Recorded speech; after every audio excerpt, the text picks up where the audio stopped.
Right, I think we're going to make a start. Good afternoon, everyone, and thanks so much for joining us in our latest of our webinar series on how to run a successful online work placement. So delighted to see so many of you joining us. I can see the numbers going up as I speak, which is great. It seems like a timely topic. I think over the last 12 months, we've all had to adapt to moving to a more virtual and online world, and that is not without its challenges. And I think the purpose of today is to really understand how we can make that as successful as possible for all concerned when it comes to offering that opportunity to young people for work placements. Given what we're reading at the moment in the news about young people being adversely impacted by the pandemic, what's great is that we can understand how to do the best for them as we moved into this brave new world. Now, luckily, we don't have to navigate this brave new world alone. We are joined by a stellar lineup of panelists today who are going to help us navigate it and share their own expertise with us.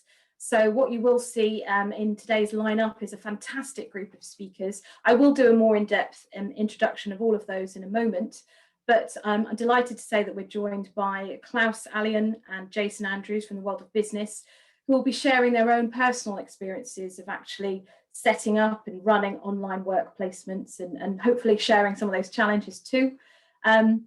Erica Chamberlain will be joining us from the Careers and Enterprise Company and explaining to us really how much work they've done as an organisation to really bring education and business closer together. And for those of you who don't know, the CIPD is bringing this webinar together in partnership with the Careers and Enterprise Company. And we have just entered our 5th year of working with them closely in this space, most notably on the Enterprise Advisor Programme. And for those of you who don't know about that programme, it's something we'll touch on throughout the event today, but it involves individual volunteers from the world of business coming in and partnering up with schools, working closely with the careers leader and the senior leadership team of those schools to really bring career strategy to life. You know, to bring the world of work to life and to demystify it for young people, to try and bring those two worlds closer together through a variety of practical things, from mock interviews to work placements like the ones we're going to discuss today, so that young people can hear from employers more and more and reduce the risk of themselves not ending up in employment education or training. And Lizzie Crowley is joining us, our very own in-house senior policy advisor here from the CIPD, to give us some valuable overview and scene setting of what's happening in the policy world and how we can really take the lessons from traditional work experience and actually translate it into the virtual world as well. So you will get to know our speakers in a bit more depth. To give you an overview of what we're hoping to do, a little bit of housekeeping and a bit of a running order.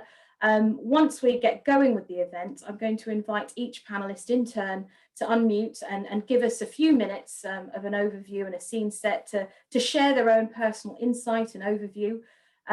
Throughout the event, we want it to be as interactive as possible and to create some rich discussion. I would like to ask you, the audience, I can see you're up to 122 now, which is fantastic. It's clearly a hot topic. Do put all your questions for the panel in the Q&A section. You know, by all means, network in the chat, but please put your burning questions in the Q&A. And if you get totally engrossed in what the speakers are talking about and forget, don't worry, I will prompt you and I will encourage you to pepper the panelists with lots of those questions as well.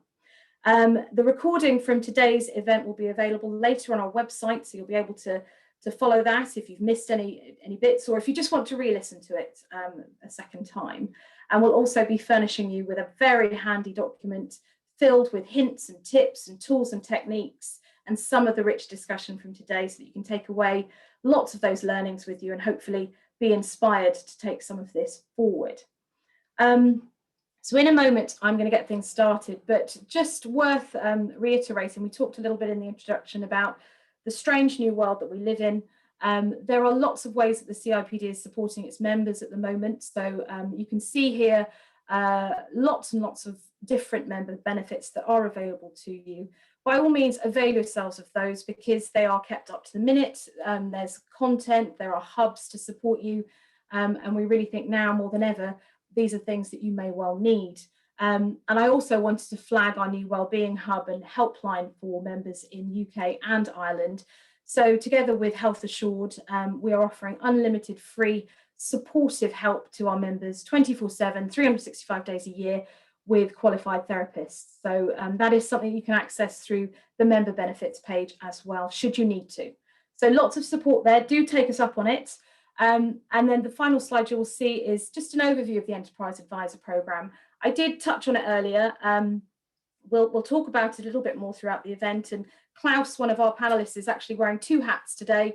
Not only is he the voice of business, he's also volunteering as an enterprise advisor as well. So can actually share with you some personal insight into what that program is doing and has done to support this agenda. So I think I've probably talked for way too long. I think we need to get into the nitty-gritty of this. So before I introduce my panelists, you might have heard from her before. Lizzie is someone who's made an appearance in lots of our webinars in the past. She is someone who leads a program of research and policy development specifically on the UK skills system. She has over 15 years of experience in the employment skills arena, and she's worked in both the private and the public sector to inform organisational practice, public policy, and really shape that public debate. So her voice is one that's always really useful, measured, and provides a fantastic overview. And if you did miss her in one of our previous webinars, you might have caught her on one of her regular appearances on national TV. She's been on BBC Breakfast, the Today programme, and Channel 4 News. So if I can invite you to unmute yourself, Lizzie, and really share with us some of your insight in this topic, that would be great. Lizzie. Thanks, Leah. Thanks so much, Leah. And I think, this is an incredibly passionate topic for me. I worked during the last recession, predominantly focused on, the youth labour market and what we can all do to help ease that school to work transition. And we know that work experience is one of the critical elements in actually supporting young people to make a smoother transition into the world of work. And that's incredibly valuable at all ages and stages as young people progress through the education system and into hopefully successful labour market destinations. So I wanted to touch on briefly what a few of the big benefits are for young people, for employers, what's been happening during the current crisis with opportunities and access. And, then hopefully I'll hand over to my fellow panelists about the benefits of virtual and how it can help bridge some of this current divide. So firstly, we're probably all aware of the critical importance that work experience opportunities can play for young people, in terms of things such as, clarifying career pathways and journeys, helping young people really understand about, the variety of roles and jobs within sectors, and helping them form and shape not only their qualification choices, but also, their future direction. It can also it's really critical and benefits employers, who see work experience as a vital way to help strengthen their future talent pipelines. And I think really importantly, the wider economy and society benefits from work experience because of the improved future destinations for young people. So if young people have opportunities to gain experience of the world of work, they actually have a much lower chance of, spells of economic inactivity and unemployment in later life. So focusing down in the benefits for young people in particular, I think it's really important to highlight that, not only it helps clarify career choices and options, it helps them build a lot of those critical employability skills that we know the employers think are incredibly crucial. So I'm talking about a lot of the softer skills, such as problem solving, critical thinking, team working. It allows them to understand actually how the recruitment process works, which is kind of a bit of a black box when you're in the education system and you haven't had experience of the world of work. And also it helps them understand actually how their skills and abilities actually really translate into the workplace. And for employers, we know from our recent research, which we published in December, while many employers do it because it's the right thing to do, so for moral and altruistic reasons, a lot of them are actually engaging it because of the real business benefits they see of offering work experience opportunities for young people, both within the communities they serve, but also in helping shore up their talent pipelines, getting an understanding about the young people and their views and the fresh thinking that they can bring into their organization, the way in which it can help build the skills of their current employees through providing mentorship opportunities. So there are real tangible business benefits for getting engaged and providing opportunities. We are entering a period where, there's been profound economic distress, and this has landed particularly on young people. So they are most likely to work in sectors that were shut down. They're more likely to be furloughed. And for those coming out of the education system, rates of unemployment are high and rising. And there's a worrying statistic that came out a few weeks ago, which suggests that we could end up with a situation towards the end of this year with 1 million young people who are unemployed in the labour market. And so, ensuring that we have access to work experience opportunities for young people at this particular point in time has never been more critical. But we also know that actually evidence suggests that many of these opportunities have actually dried up. So either sectors in which young people would have gained experience, they've been shut down, or they've had rapid, big spikes in demand, which means that they, are focused on delivery of services, or they're like, us at the CIPD, we've had to shift to fundamentally work in different ways and to work remotely.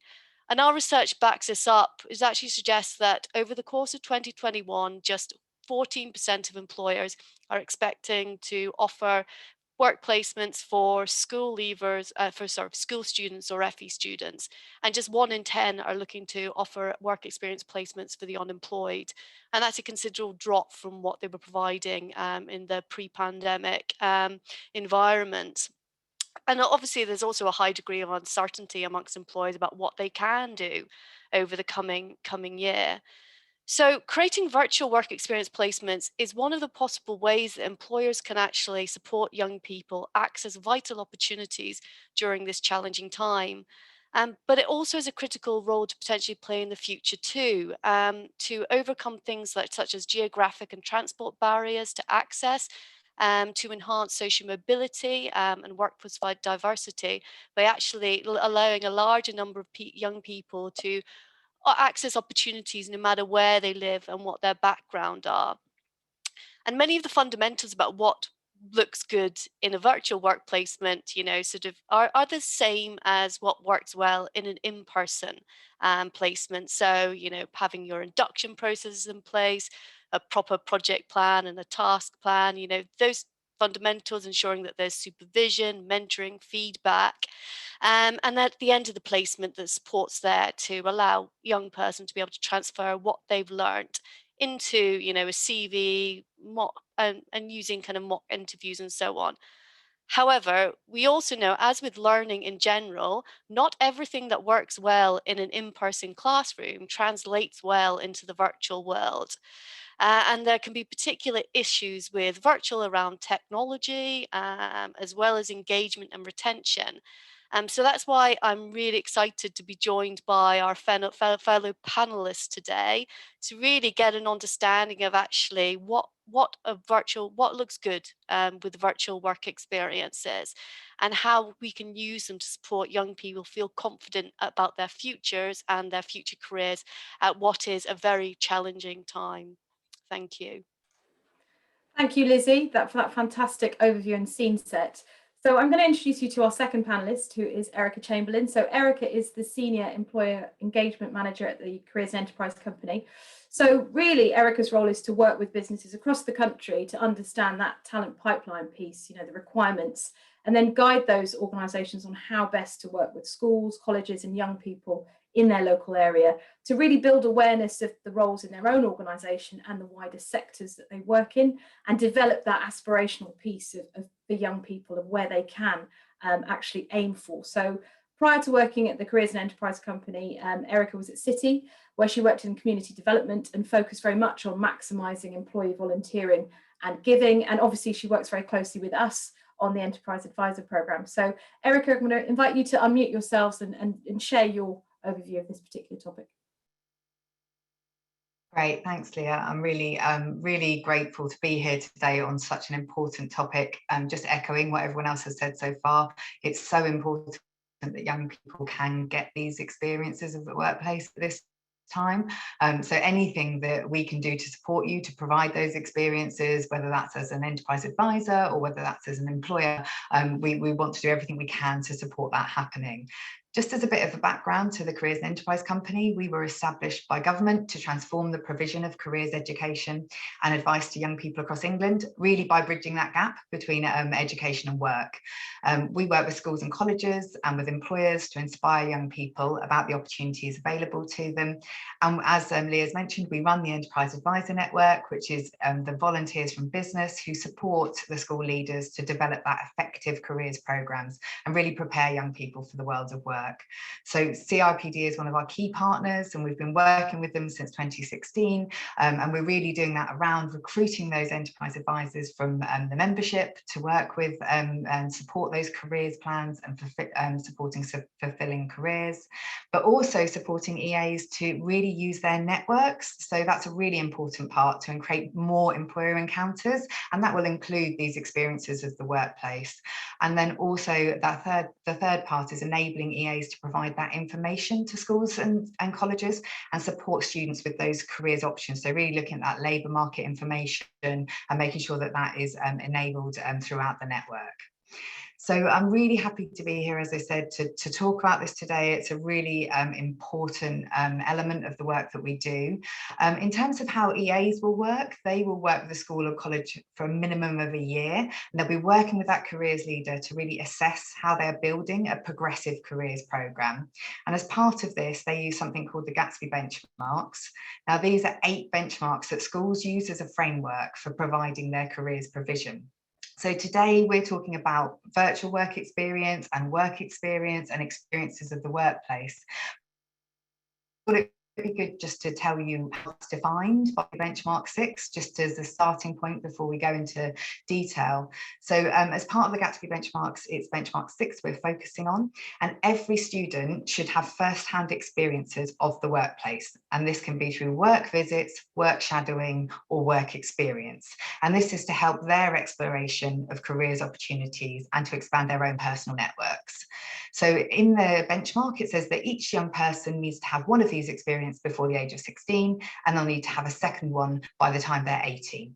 And it's important when we're talking about this today to say that work experience is not synonymous with experiences of the workplace. So there's many different ways a young person can get an experience of the workplace. So this could be experiencing their school or college as a workplace. It could be on a visit to a workplace. It could be work shadowing. It could be that block placement that a lot of you will have experience of when you were at school or college. It could be volunteering or social action, or it could be project-based learning. So there's lots of different ways that this can be achieved for young people. But one of the things I really just wanted to highlight, that it's really vital, whether you're a career leader in a school, an enterprise advisor, whether you're an employer looking to provide some experiences, that you really need to think about what is the intended aim and outcome of the experience you're trying to provide. So key questions that a career leader will be looking at as part of their progressive careers programme will be to ensure that there are meaningful experiences as part of that, will be, what is the vision for careers for the school or the special school or the college? What are their strategic objectives for careers? What are the priorities for the schools or college? And so overall, the intent and aims of those experiences are going to be influenced by things like the school or college priorities, what's the socio-economic context of that school or college. There's going to be lots of challenges at the moment that will be specifically linked to the COVID-19 pandemic. So young people are going to have practical skills development deficits. They might have had reduced careers opportunities or awareness of roles due to those missed employer encounters. But also, and this has been touched on already today, they might need to prepare their young people for online recruitment processes, for different working practices. And also they'll be considering, where are those students' destinations likely to be? And all of these things will need to consider the career leader and the enterprise advisor when they're thinking about which experience is going to be right for these young people and what do we want them to get out of it. Now, a lot of you will be employers, you'll be from that side of the EA on the call. So what you'll be thinking about if you're going to look at your experience, and I'm sure Jason and Klaus will cover some of this, but is your priority aims and outcomes as an employer. So are you doing this to address skill shortages in your sector? Are you trying to encourage a more diverse cohort to apply for your apprenticeships? And are you trying to improve those employability skills of those young people? So some of those outcomes you might want to achieve might be the young people understanding the wide range of roles and opportunities in your industries, the pathways into it.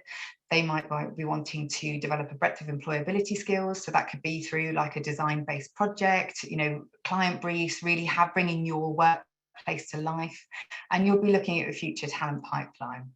And some of the ways you might be able to achieve those outcomes and aims are likely to be from careers talks, from a diverse range of employees from your workplace. So you could have from your managing director through to a young apprentice talking.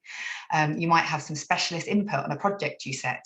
So you might have engineers or consultants or people who can come and talk to the students about what they're trying to achieve. You might offer job roles and resources for each job role the student might take. And you might add in those kind of workshops there. So that might be something around CVs or interviews, or it might be something around leadership or teamwork. So there's lots of different ways you might achieve that. But I guess ending from me on the point of really thinking about what is the aim and what is the outcome you want for this young person to achieve when they're looking at this. And I can talk later on about what we've got to support in terms of from Careers and Enterprise Company when you're doing this, but there's lots of guidance coming up. Some of the key stuff is already on our resources directory on our website, where you can find our can-do guide for employers, our send employer guide, and lots of other resources around virtual delivery. I'll end there, Leah, but I'm sure we'll come back for questions. Brilliant. Thank you so much, Erica. That was fantastic. Just a reminder, we're about to introduce our next speaker, but if you haven't already populated your questions to Q&A, do. We're seeing a few come through, but do keep asking those questions because I will come to them as soon as I can. Now, our next panelist is Jason Andrews, and Jason is the head of sales data science at Jacobs, who are one of the world's largest problem-solving companies, and I love this because they do everything from cleaning up the Thames to making transport systems inclusive, but all the way to working with NASA to get the first woman to the moon by 2024. So if that's not a fantastic ambition, I don't know what is. But Jason has worked across Australia, the Middle East and the UK for the past 11 years. And in response to the first lockdown last year, he was specifically responsible for co-creating a virtual work experience program, which involved taking years 10 to 12 students, I believe, through the design of a coronavirus vaccine research centre, which was incredibly relevant and was designed to really introduce those students to STEM fields and inspire them. And I love this quote, to challenge today and reinvent tomorrow. So without further ado, over to you, Jason, to share some of that experience with us. Thanks, Leah. So yeah, I guess it would have been this time 12 months ago where we first started getting the lockdowns first started getting mentioned, and one of the really quick follow-ons from that was that either like half-term breaks or summer work experience programs were going to start getting cancelled. And so I was sort of challenged by my managing director at the time to be like, well, what could we do here? And so an apprentice I mentor was basically running our in-office work experience last year. And I sort of sat down with him and said, all right, well, what could we do? And so we wanted to make it topical. And one of the great things about working for such a diverse company is that we have a pharmaceutical branch. So we went to them and said, okay, coronavirus is going to be, a huge STEM challenge. And the vaccine is hopefully going to be one way to get us out of it. Back then we were talking about flattening the curve, but we always knew the light at the end of the tunnel was a vaccine. So we thought, okay, let's try and inspire students to do that. So we brought together sort of 9 diverse specialities within Jacobs. So this includes project managers and health and safety experts through to people who do transport planning and urban planning. So that's how do people move around different cities, and how does the buildings we design or the infrastructure we design interact with that city. Then we picked architecture and interior design. So what do the students want the coronavirus vaccine center to look like, and how do they want it to feel for the people working there?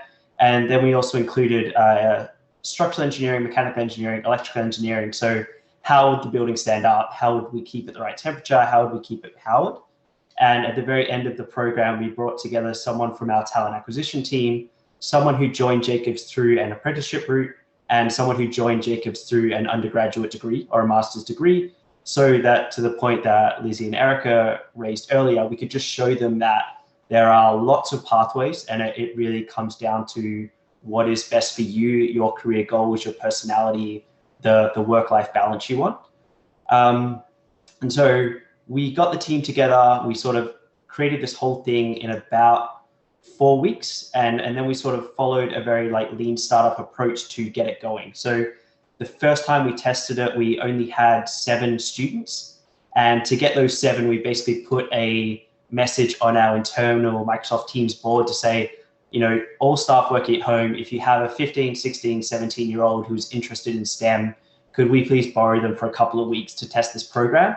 And that was one of the best things we did, because like everyone, before 2020, we had never done this. And so we had a very small test group. If anything failed, it was not a big deal, because they were, staff. We could apologize, we could speak to them directly, but it enabled us to work through, for the design project we gave them, what makes sense, what doesn't, what do we need to explain better. And then we sort of iterated the program really quickly. And then we started opening it up to students from schools across the UK. And, over the course of 2020, I think we've had over 250 or 300 students complete the program now, all the way from Brighton to Glasgow and Edinburgh. The point that was raised earlier about postcodes, one of the really great stories that we've seen is we had a student, I think in Norwich, which was a 2-hour public transport journey each way from our nearest office. So student interested in STEM who we basically would probably never have been able to reach, we could give them the exact same experience as someone in central London, central Glasgow, central Manchester, to really reach out to them. And then as an employer, I think we had a 56-44 gender split, male-female, which is way higher than the STEM average. 40% of the participants were from BAME backgrounds, which is again really significantly moving the needle in terms of Jacobs as a company right now, and it sort of shows where we want to go. We had really great stories, like on a Friday night, one of the students added Bobby and myself on LinkedIn, and their sort of job title was virtual work experience at Jacobs. So just this idea of getting them on the ladder, building their professional sort of network, how does business happen in the 21st century? It's giving them that nudge. And then we've opened their eyes to careers they may not have seen just because of the area they grew up in or the people they know, which is obviously a big barrier in terms of getting experience at different places. So it's been incredibly rewarding. It's been incredibly rewarding for our staff. And yeah, it's been really joyous that we've had students come back to us this year and say, oh, I want to do this for my A-level project, or, can you tell me about this and this and this? And so we're seeing it go strength to strength, and really looking forward to continuing it in 2021 and hopefully onwards. Brilliant. Thank you, Jason. That was phenomenal. I think I feel sure we've seen a few questions come through, but we'll pick those up with you, because some of the things you touched on, certainly around the user testing and certainly the access point, is something that we were discussing before and seems to be something we'll discuss a little bit more. So that sounds like it's phenomenally successful and certainly will run and run. So I'd like to introduce our fourth and final panelist. So Klaus Alyon is, as I said, wearing 2 hats today. The first of those hats is that he is owner and MD of ANT Telecommunications, with over 25 years of experience within that industry. And having studied economics in the past, he's worked nationally and internationally. He's also he has a massive passion for enterprise, and I think that's not just borne out in his day job. He's also a non-executive director for Buckinghamshire Business First and a member of the German Industry Association. I think this passion for improving skills, especially when it comes to enabling young people to have that successful start and a career in business, is probably what's driven him to also volunteer with his second hat as an enterprise advisor to help improve career opportunities and development. So I'd love to invite you to unmute yourself, Klaus, and just share some of that insight from either of the hats with our audience today. Hello, thanks very much, Leah. I hope you can hear me all right. And yeah, I try to swap my hats around and try and give you an insight into the various different things. First thing first, maybe working as an enterprise advisor, one of the things I'll say to the students when we have an assembly talk or virtual work experience is always, we need you. The UK will not grow if we don't get our younger people joining us in our businesses and bringing their individual strengths and skills to us. I've learned that yesterday when we had a virtual work experience, and I passed the task on to two of our younger members and rising stars at A&T because I couldn't have done what they did, just because they relate so much better to younger students. So all the young students bring things into the work world and into our businesses, which we don't have, or certainly I don't. So we need them. And what we are trying to do as enterprise advisors and as businesses is preparing them. I think Lizzie mentioned that, in a way that you know, they hit the ground running. I very often say to our students, if you're running a race and someone gives you the chance to start a 100-meter race at the 50-meter mark, you probably might even have a chance to beat Usain Bolt. And that's what we are trying to do as enterprise advisors. We are trying to get students into a pole position. And we do that and can do that because we know how we recruit, how other companies recruit. And again, I think Lizzie mentioned it and Jason mentioned it. Soft skills are so important. Most of the companies I'm working with, when we talk to them how they recruit, the word attitude and soft skills probably comes, and I know schools don't like to hear that, comes before grades. Turning it around, if I struggle at math or with English, it might be something which is actually difficult for me to get to a level to be top at. I can compensate that by having the right attitude, having soft skills, where I probably be much better than people who outperform me regularly in maths. So this is one of the key focuses we have, whether we are talking about work experience or virtual work experience. These soft skills, understanding of how I need to present myself in an organization is vitally important. So to the enterprise advisor, very quickly, one of the best decisions I've made. It's incredibly great fun working with students.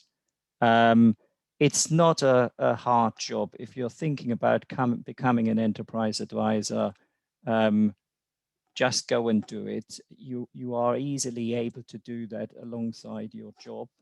And I've developed myself by doing it. I develop my own soft skills, and also I understand young people slightly better than I did before. So definitely something to do for you personally. Plus also, we're obviously helping young students to have a better chance to find the right job for them. And if they find the right job and a job they actually enjoy, yeah, guess what? They excel, they are good at it. And this is how they drive the economy forward. And then with regards to being involved as an employer, as an organization, there are multiple advantages. Number one, we engage with young students, and some of them might find an interest in our company and they want to work for us. If they can make that choice based on evidence they've seen during a work experience, well, we know They don't just come to us because there was nothing else available. They come to us because they want to. And again, guess what? They will be good just because of that. The other thing, it's great if an organization can help. We all have a duty of care and a responsibility to help. So that's a big reason. Through the program, you can bring in your staff. I mentioned 2 young people who run the work experience for us. We develop their skills by simply letting them do it. And you should have seen the smiles and grins on their faces yesterday afternoon when they got the feedback how well they done. And that came not from me, that came from people from BBF and from the Enterprise Advisor Network. So lots of benefits in doing that. Just quickly to the virtual work experience we've run. Again, within BBF, we raised this topic which you mentioned before. Young people find it harder to get a job, find it harder to get work experience. What can we do? And we came up with a program which we piloted as well to provide virtual work experience to Year 9 students. And part of that program were employers like Pinewood Studios, BAM Construction, McAfee was there, obviously A&T Telecom, Clifton National Trust. And we just did a day, but it can easily be expanded to cover longer than that. What does it mean for young people? First, they learned the process of applying for a job because they needed to select which company they want to go for, apply for a job. This is a skill which is quite useful. And then they can go and engage with companies like the ones mentioned. And our young guys, Kieran and Raman, they came up with a project for them to do to actually take one of our products, learn about it, and then develop a strategy and a pitch to present to schools together with some marketing activities they asked the students to do. So definitely something they can also later on put on their CV as an evidence that they really have these skills. So overall, virtual is probably definitely not as good as a face-to-face experience, but in some instances, virtual is probably better because Year 9 students, it's quite expensive, a lot of resources to get them to have work experience. Virtually, it's much easier, and also it's easier for organizations to commit to it. So hopefully that gave a bit of an idea and a roundup. Brilliant. Thank you so much, Klaus, and thank you to all our panelists for sharing those overviews. Thank you to the audience. We've had lots of questions coming in, so I'm going to dive straight in. Now I'm going to come to you, Jason, first. Lots of questions around the setup of that fantastic program you alluded to, and some of the phenomenal stats.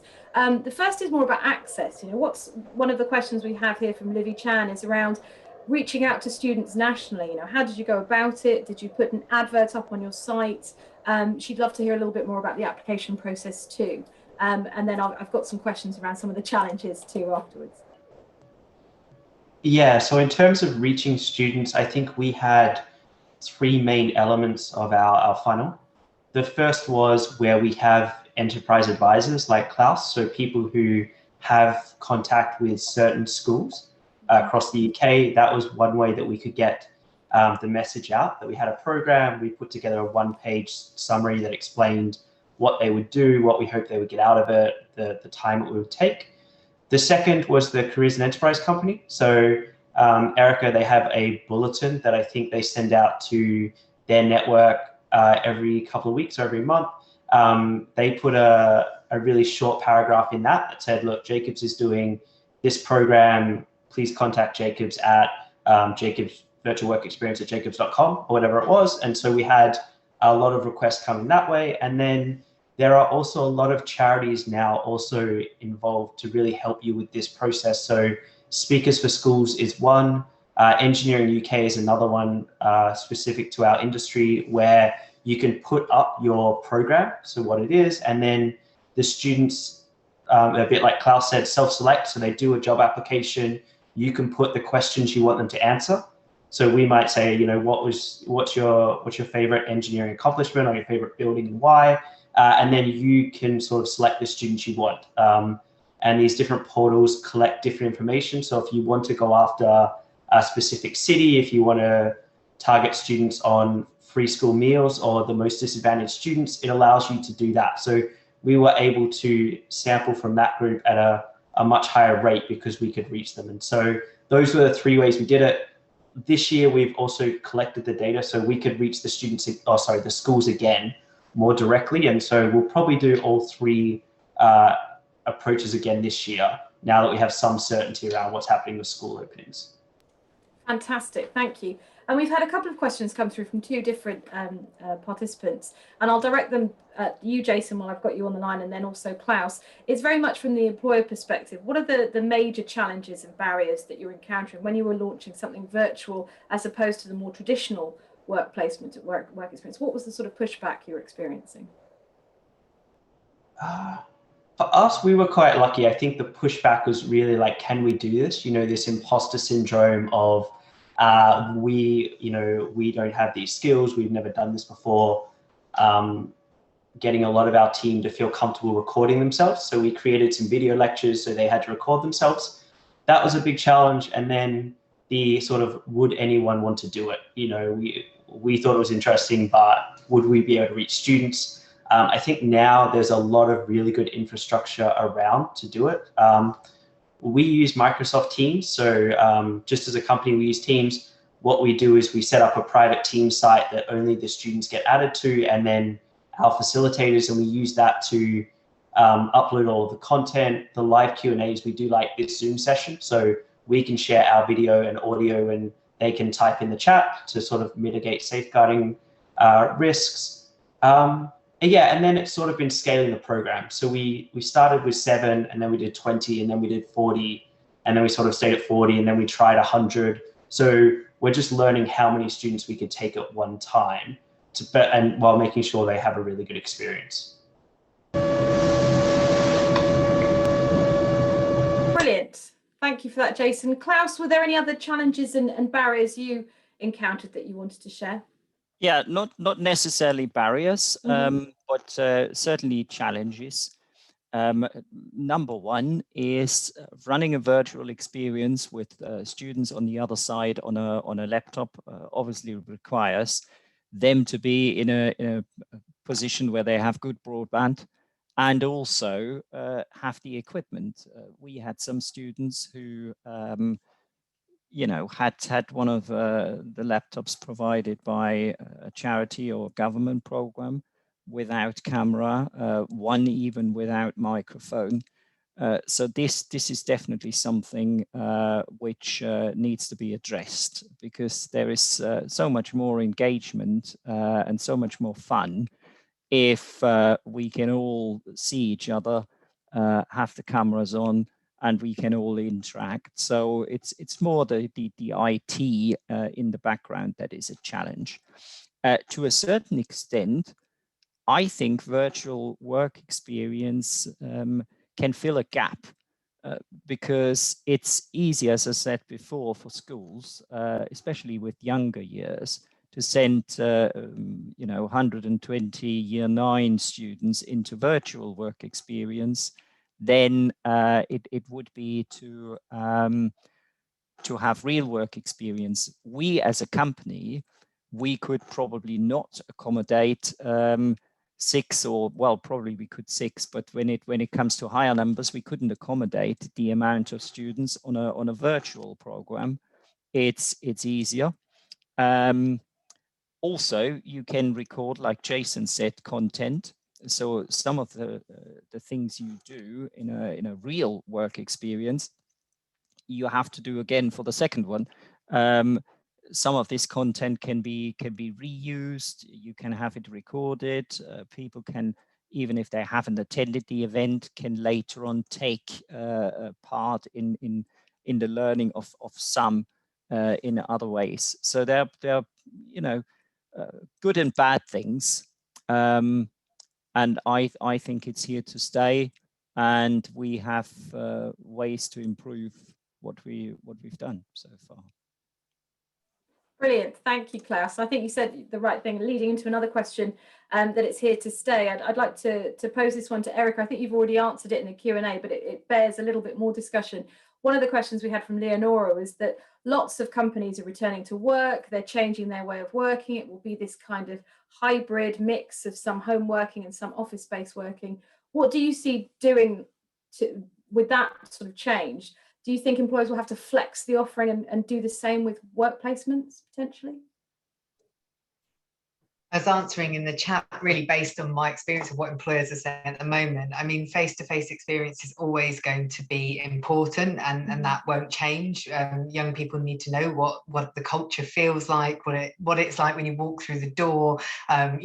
Nothing's going to replace that. It's really important they get those experiences. But the world of work has changed. I've worked in my bedroom for the last year and have not been anywhere else. And so I think, they need to also have that experience as well. So what I'm hearing from employers at the moment are a few things. Some are talking about using virtual work experience in that kind of bit more catch-all at the younger age range, where they would think, actually, we can go out to those rural locations, we can make sure that we can really target diversity, and we'll use it at that younger age range. And then those that are then really getting that interest in my particular sector might have a face-to-face experience when they get to 16 plus.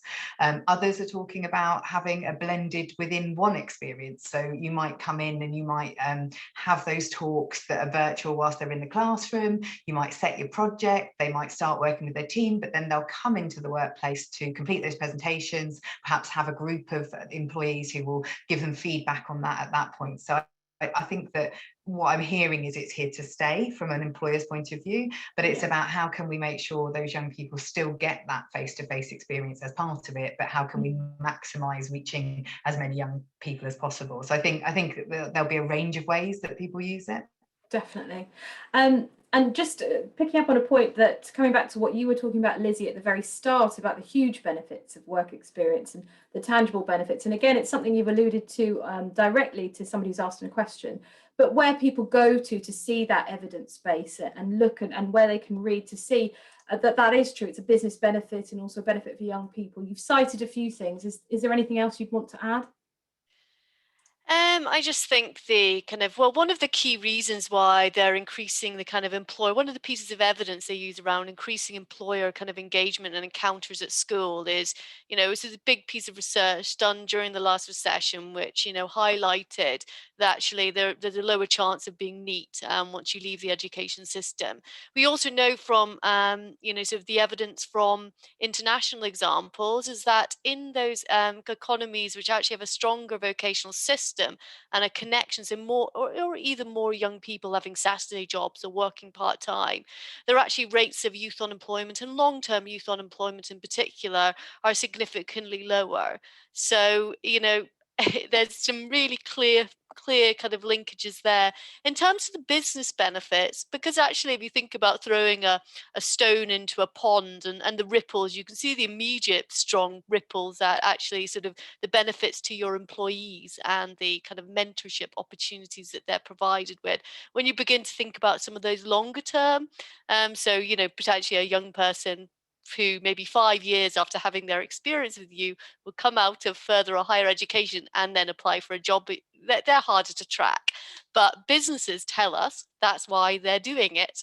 So I presume, sort of they're clearly seeing the business benefit. And in the report, which I think shared in the links, which is COVID and the youth labour market, we highlight some of our employer data, which shows actually there's real tangible reasons why they're engaging.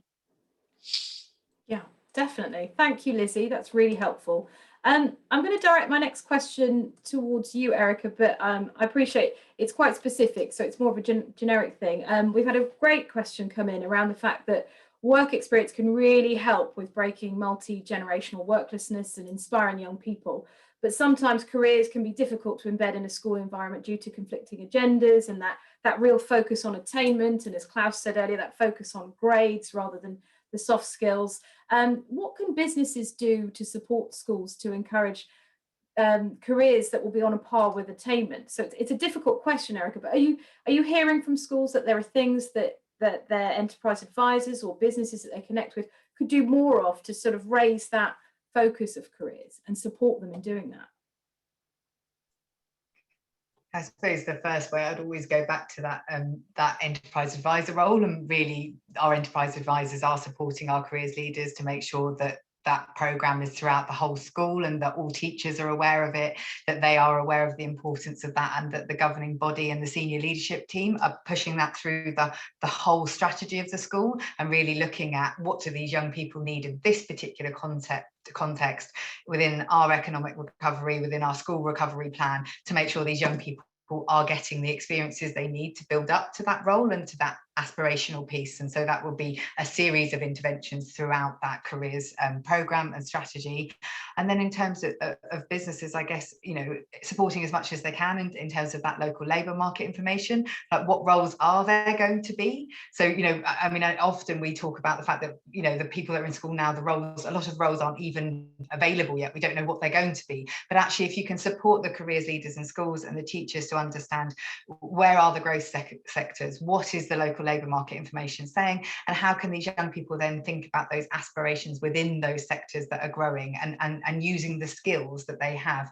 So very much from Klaus's point of view, and linking to what Lizzie was saying about the evidence, you know, the skills builder and essential skills framework have recently looked at as well.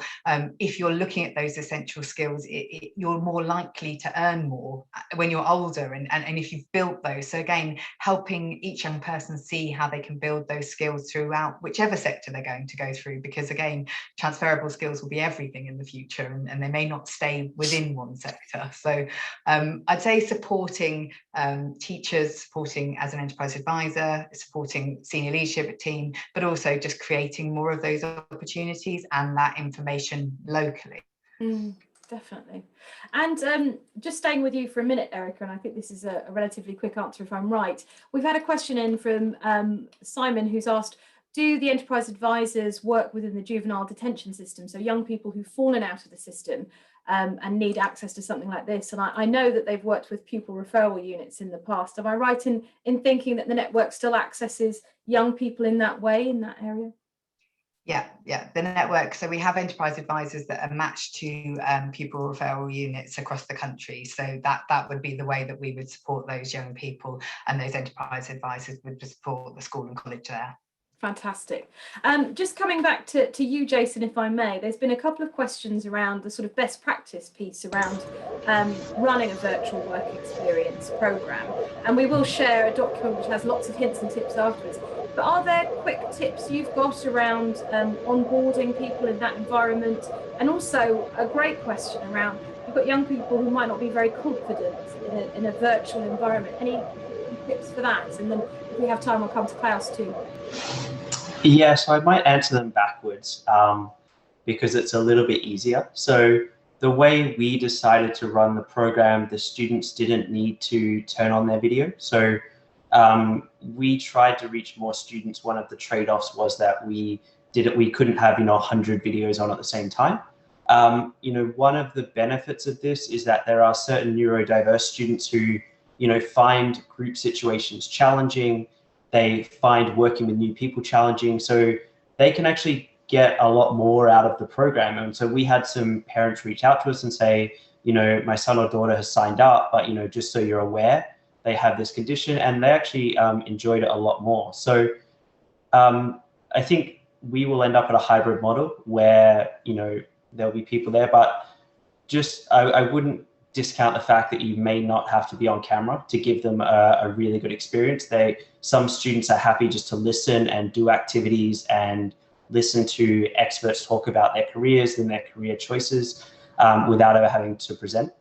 So it's definitely an option, and it can have a big impact. In terms of best practices, I would say try it in a safe environment to learn. it's really hard to understand what the students will get. And so I think try and iterate fast. You know, we always had the idea that we were going with the motto that no student would do the same program twice. So if we got a lot of questions about any activity, we would take it away, try and change it, make it easier, ask our experts to record more information.